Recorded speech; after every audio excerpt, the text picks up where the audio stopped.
آج کی میری تقریر کا عنوان ہے وطن کی مٹی عظیم ہے تو۔ ہم سب کا پیارا وطن پاکستان 14 اگست 1947 کو قائد اعظم محمد علی جناح کی قیادت میں بڑی جدوجہد کے بعد آزاد ہوا۔ اس ملک کی آزادی کی خاطر ہمارے بزرگوں نے لاکھوں جانوں کی قربانیاں پیش کی۔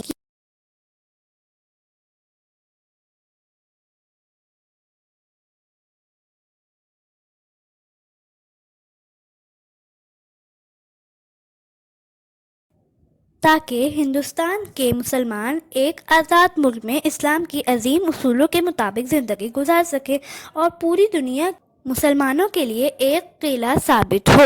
آج اللہ کا شکر ہے کہ پاکستان واحد مسلمان ایٹمی طاقت ہے۔ اس کی فوج دنیا کی بہترین فوج ہے جس پر تمام مسلمان ممالک کو فخر ہے۔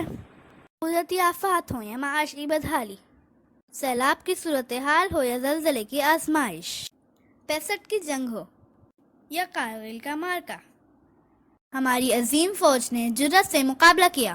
مادر وطن کے بیٹوں نے اپنی جانوں کے نذرانے پیش کیے۔ اسی لیے ہمارے ملک کا نام اسلامی جمہوریہ پاکستان ہے۔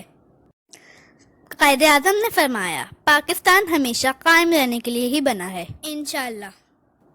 اے وطن کی مٹی، تو عظیم ہے اور اللہ نے چاہا تو ہم تجھے اور عظیم تر بنائیں گے۔ شکریہ، جزاک اللہ خیر۔